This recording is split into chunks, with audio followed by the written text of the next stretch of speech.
and welcome to the Parenting Show. I'm Jennifer Anderson. We have a great show for you today. We're talking about closing the learning gap and getting kids back on track and helping them get caught up in school. Of course, we couldn't do this without the knowledge of my co-host, parenting expert, and friend, Alyson Schaefer, who's joining me on the couch. Good to be back. Good to be back. Yeah, we got a hot topic here because we know kids are back into school now, and the buzz amongst parents and educators is we're trying to catch up for lost learning that happened with so many kids during the pandemic. What I really want to provide some good information to parents, because the last thing that I think that parents need is this.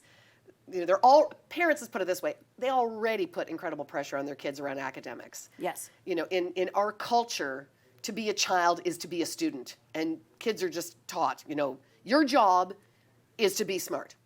Whether parents will always say, oh, no, that's not me. I always tell them so long as they try, you know, but that's not the truth. That's not the messaging that goes to Canadian and North American kids. They hear it from the time they are little tots. Be a student, be smart, get A's, that's what you're on the planet to do. That subtle, subliminal messaging is just in our culture, and no kid escapes it. So I don't want this year, with everything that the kids have been through, to now have this feeling of even more intensity, that it's not even good enough as you were, like now I gotta do this catching up and increase that pressure keg. Because a lot of what we saw with kids during the pandemic, we saw such a crisis in mental health. And when I have families in family practice and I talk about where the friction points in the family, kids' scholastic achievements is one of the ones that comes up quite regularly. And again, that's in normal family life, let alone when we're seeing this backslide that's happened. So yes, we want the learning to come back. Obviously, that's a great goal. I hope kids are lifelong learners. But it's the approach that we take that is going to make the difference in how these kids react and respond and handle this true challenge that's in front of a lot of our kids. And so how do we start that? How do we, because I know, you know, for a lot of parents, they aren't educators. They rely on the education system to be able to help their kids. But how, as parents, are we able to help the kids and get them on the right track? Yeah, I mean, we have a role in facilitating and supporting their learning. Of course. And that's why we talk about home and school working together.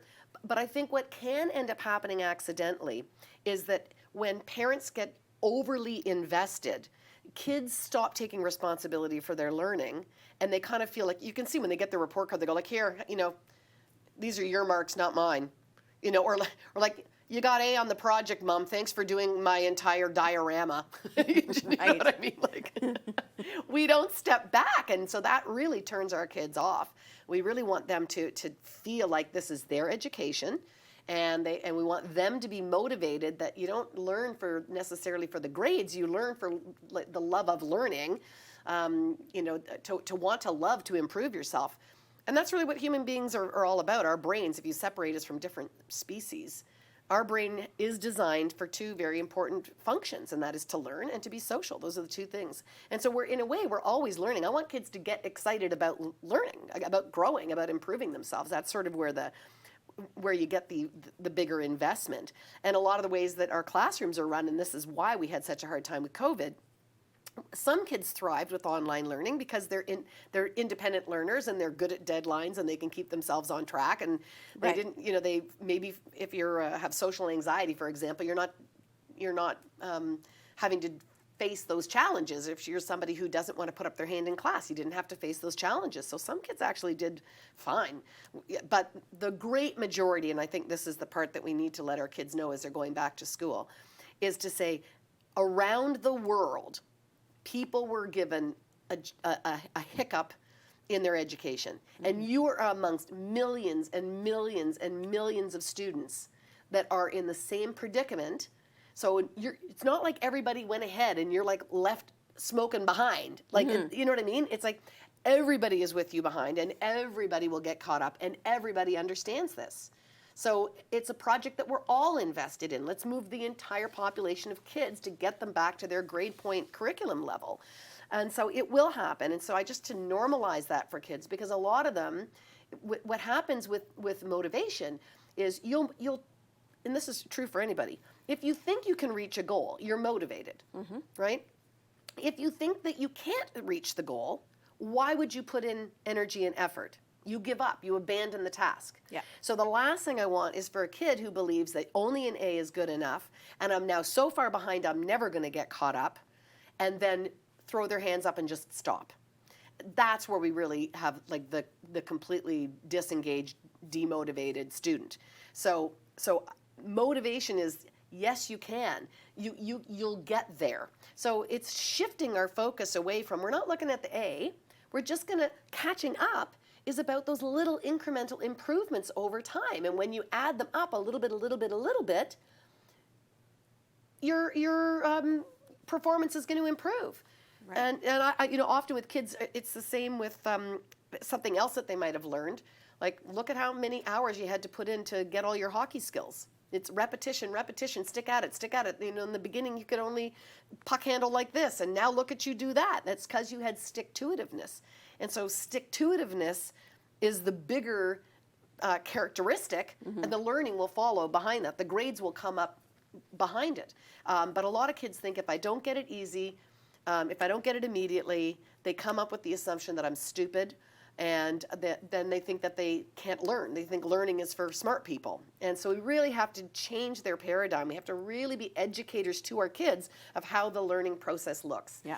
And they will get caught up. And I think, because one of our kids is a visual learner. And so we've always instilled that, we've always said 15. I don't know how many different ways there are for kids to learn. There's, 15 ways for kids to learn. The teachers take the most common ways, and that's how they teach, because the majority of people in the classroom learn this way. You aren't in that most common way, and so we have to, you have to fight. Use your words. Fight for yourself.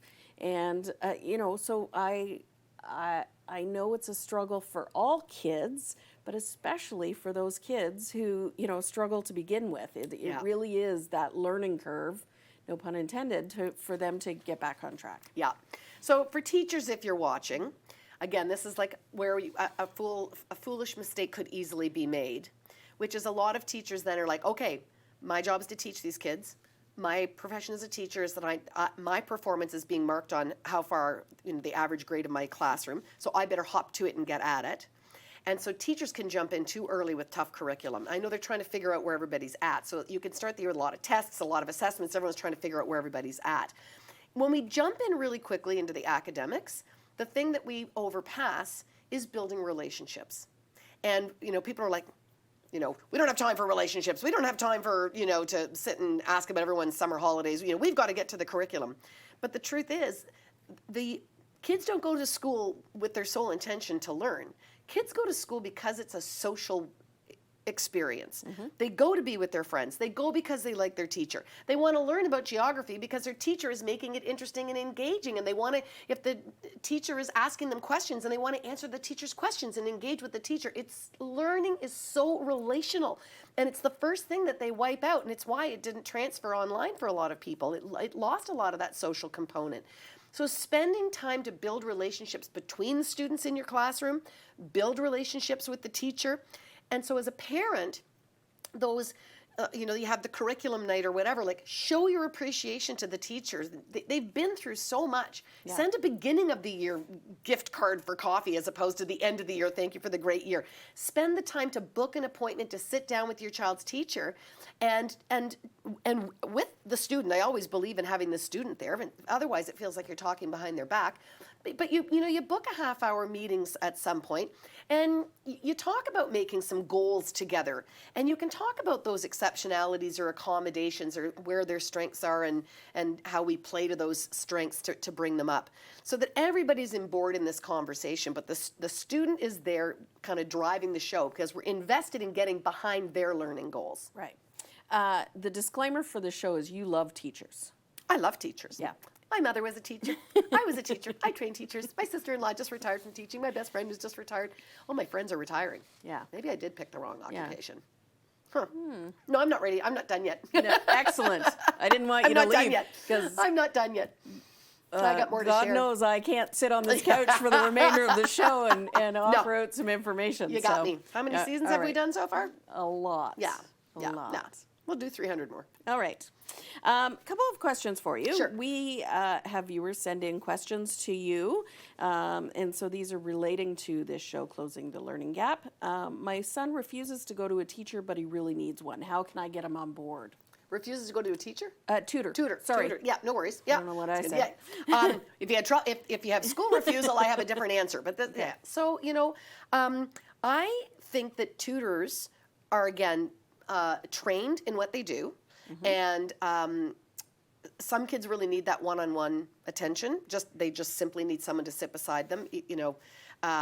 There are centers that you can go to after school where you do it like in a group format. They're like very young, funky high school students that are tutoring younger kids. Tutors come in all shapes, forms, sizes, different subject matters or whatever, and I think they're fantastic.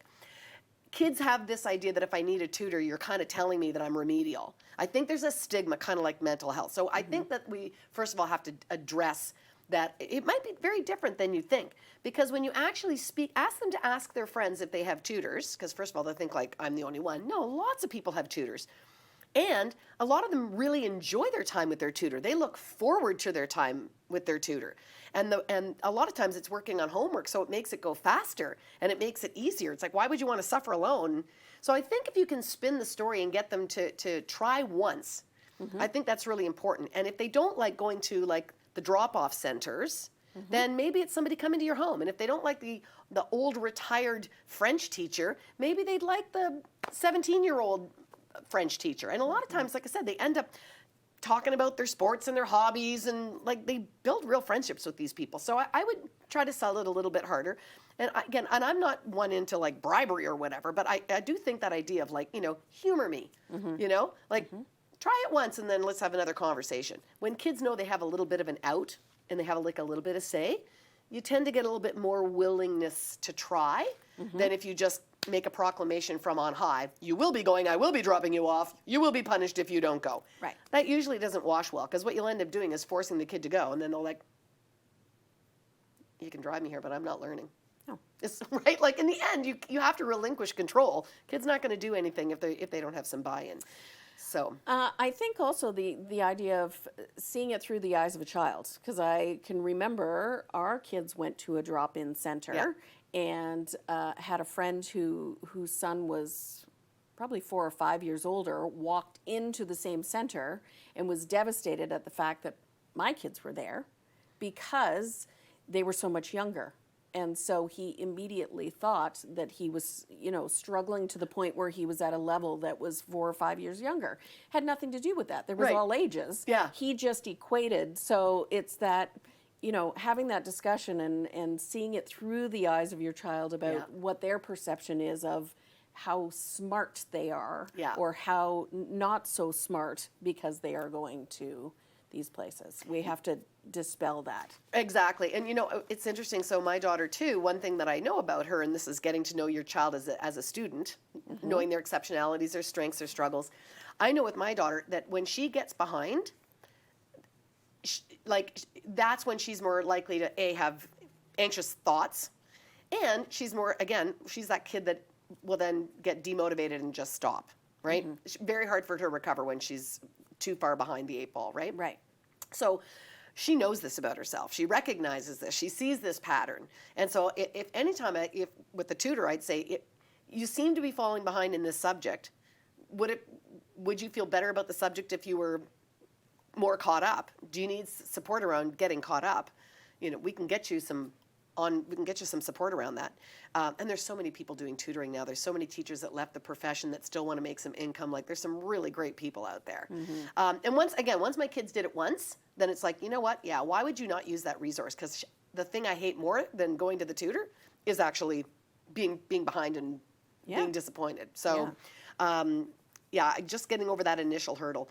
And depending again on how much they struggle, I'm never one to I don't really like bribes and things like this. And there's theory behind why bribes are demotivating too. But there has been situations where I've said, if you're not a parent who constantly bribes, like bribes to make their bed, bribes to brush their teeth, bribes to, like, some parents use it all the time. But if this is something really important, it's like this little one-off, and you say, you know what, I am so invested in the fact that you probably are going to like your tutor if you just give it a go. I say, if you go the first time, whatever, we'll go for dinner. We'll get an ice cream. I don't know, is that falling into bribing, or is that? I don't know. If you're not doing it all the time and it solves a problem, you got an anxious kid and you got to get him through a door. Just to try it. No, no one's perfect. No. Yeah, I'd save my less than 100% parent. I would. You okay. heard it here. Well, you heard it here. I'm going to hear it Go right back now. to episode 3. Never bribe your. That's right. I'm going to hear it right now because we have a question similar. I told my son that I would give him $100 for every A on his report card. He really liked that idea. Because he wants to save for a new phone. I don't pay him for chores, so I feel like this is okay and it's motivating him. What are your thoughts, Alyson Schaefer? I want $100 for my A's too. Again,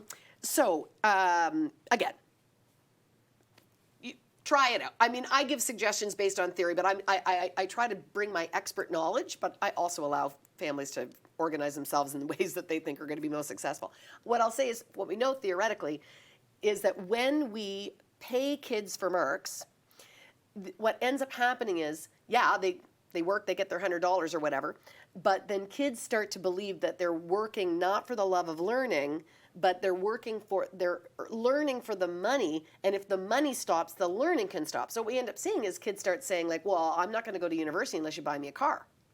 So you can get into this, I only work, right? Like, show me why.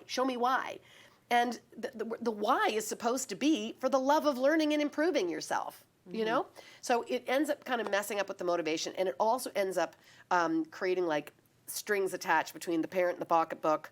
And then you got the kid who, tries really, really hard, and for no fault of their own, ends up with a B+, and you're like, I kind of want to celebrate that. That was like a really hard course for you. I give the example of I got 51% in calculus in first year university. It was the lowest mark on my report card, but it was the proudest mark I ever had in my life because I didn't take the prerequisite and I got 17% on the midterm. So I had to get almost perfect on the final to get me over the pass mark. So if you just were giving $100 for A's, I think I should get $100 for the 51. I worked my little tushy off on that. So, there's problems like that too. I really want kids to just know that it's an expectation that you need to get yourself educated, and it's an act of faith to say you've got this without needing more, right? Like it's like saying, well, I'll give you $100 if you lose 10 pounds. You're kind of saying, A, you don't think I can do it without it, and like you want me to lose that much, like that you're so invested in my weight that you'll pay for it. Like it creates relational issues. It creates a superior-inferior power dynamic. Well, better to avoid if you can. I think too, especially with more than one child, because you always have children who are at different learning levels and different stages and different grades, and so there's this expectation for one over the other, and you know, I don't know whether it makes sense, but somebody's B is another person's A, right? So it's the effort, it's what they put into it that makes it perfect, that makes it the A mark. There are some kids that just, with no effort at all, can bang out an A. And usually what ends up happening is they end up hitting the ceiling at some grade where they actually have to start studying. Like some kids never had to study until high school. Right. And then their younger sibling who A's didn't come so easily, it has way more skills with time management and homework and whatever because they've been kind of struggling at it their whole time. And then suddenly here you are in high school where marks matter and these kids are like, what's happened to me? And again, this can be really discouraging. And then they get this idea that I've lost it. They shut down where it's like, you know what? Learning requires effort and it just took you this long to hit your your point. This is part of the process. So there is a question. Yeah. We had a question come in similar to that. My daughter was always a good student. She worked hard for her grades and liked being an A student. Her marks dropped during the pandemic, and now she's uncomfortable with being a B student and is not interested working to get the extra marks anymore. How do I get her remotivated? Yeah.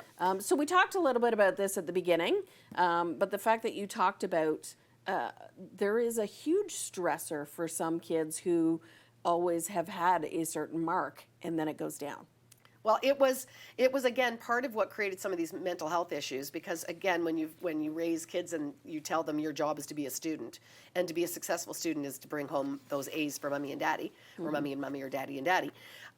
The problem with that is that ends up becoming part of their personality identifiers. It becomes part of their persona. I'm the scholar.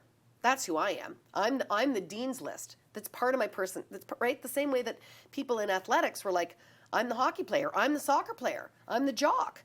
When we lost athletics, a lot of people were plunged into teen depressions, youth depression. In fact, I read a horrible statistic yesterday that 1 in 4 kids between the ages of 13 and 24 have their hospitalization admittances based on mental health issues, not physical issues. 1 in 4. So, and that was before the pandemic. So I can only imagine what those numbers were. But when you say you're no longer a scholar, you're no longer an athlete, you strip away all these things that give our identity, that's very hard on somebody's psyche. We had a lot of kids really struggling with that. So if your thing is being on an A list, and because you didn't thrive in online learning, and now you're a B student, there could be a real giving up there. But to the point of this question, the other thing I'd add to the conversation here is, I think what also happened with the pandemic that we're needing to, when I say catch up or get corrected for still, is that a lot of the marks were the school, in an attempt to help students with this new challenge, really had to jump through a bunch of hoops. And so they were saying things like, well, just hand in what you can, or everybody passes no matter how hard no matter what they got or whatever. Right. And so I think in that making accommodations, and I understand where they were coming from, what I heard from a lot of students was, it doesn't matter anyways. No. And as soon as it became arbitrary and it doesn't matter, we lost a whole bunch of motivation there too. Like, this is stupid, this doesn't count, no one's looking at this. They really lost the point of education. Mm-hmm. So I think for those, if A's were really important, then they're like, well, they're giving A's to everybody, right? Or, well, I don't know, I got B's and the world didn't change. So I think to your point about getting inside the child's mind and finding out what is going on for them, that something that was at one time important to them is no longer a value. Mm-hmm. And what shifted for them around that. And reinforcing the idea that you can be whatever level student you want, and this is where I'm saying about putting the correlation, the harder the work, the higher the grade. Now, parents have to be ready for the painful point that sometimes our kids do change their values. And they go, yeah, before the most important thing in my day was getting an A. I really liked that pat on the head from my teacher. I really liked impressing grandparents with my report card. But now I'm sitting next to Billy Bob, and now he's the most important thing. And a lot of kids went through puberty during the pandemic. Right. And you know what? They've got other things they're interested in. Yeah. And so they are competing with social media, and they are competing with, wanting to be social. And they might say, B+ is all the energy I want to put into it. Mm-hmm. And so for parents, that might be frustrating because you're living below your potential, but you can't want it more than they want it. It's never going to work. But you can have a dialogue about, I am sure that you are made of the stuff that whatever you set as a goal for yourself, you'll get. So you might say, what is your goal for English this term? And again, making a commitment and a plan with their teacher.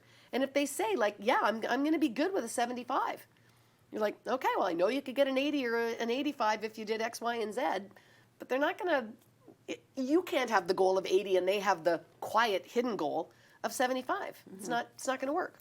So you can say, I'm so surprised that you're satisfied with a 75, because I know with more work you could get more. Why is 75 a good number for you? Right. And again, I would make that part of a teacher-child conference. And then you can, again, just to map things out, you might find that if you look at how the course is laid out, there's some people who do really well on tests and some people who do really well on assignments. Right. And so you might be able to say, listen, in this particular course, you do better on the essays. That's worth 40% of your mark in this course this year. So like, let's map out your time so that you're putting your right time in your right testing things. Because you get a lot of kids who just have bad time management. They'll have a test that's worth 60% of their mark, and that's the thing that they cram for. It's like, that's 60% of your mark. That would actually be really worth plotting out some study time. Right. Do you know what I mean? So I think in those ways, parents can help create the structure to help them reach the goals that they want. And I think when they start hitting those goals and they have that structure, that scaffolding around them, they might just say, well, maybe I'll try for 80 next term. But as we're trying to re-engage students, we have to kind of meet them where they're at and be okay with where they're at, and then see if we can't move that, get them inspired to move that mark a little bit more. Very good. Let's talk about your website, because I know you have a lot of information that's available on your website about this topic and so many others. Thank you. Yeah, I do. It is sort of like the clearinghouse for all my materials. And I'm a parenting expert, but I'm a content producer. That's what we call it now. Thank you. The young people are telling me that. I'm a content producer. So I have all kinds of video clips and blog posts. I don't think the young people are telling you that. No.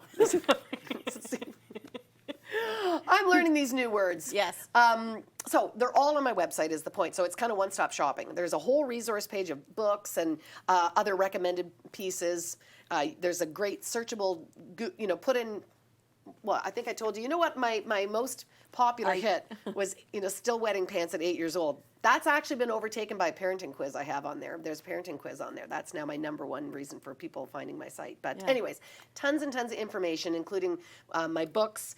And as well, I have the most recent episodes of my podcast, which you can also listen to on Spotify and Apple, but it's called Parenting the Adlerian Way.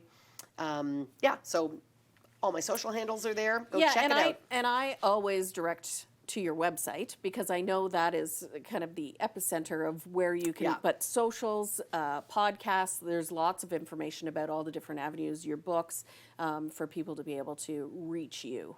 Do reach me. I also have a private practice right now. Unfortunately, with the pandemic, I have a very long wait list.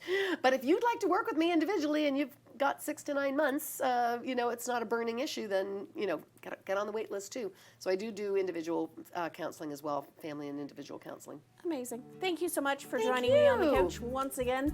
Thank you to everybody at home for joining us in our parenting show living room. We love having you join us. Thanks so much for watching, and we'll see you next time on the Parenting Show.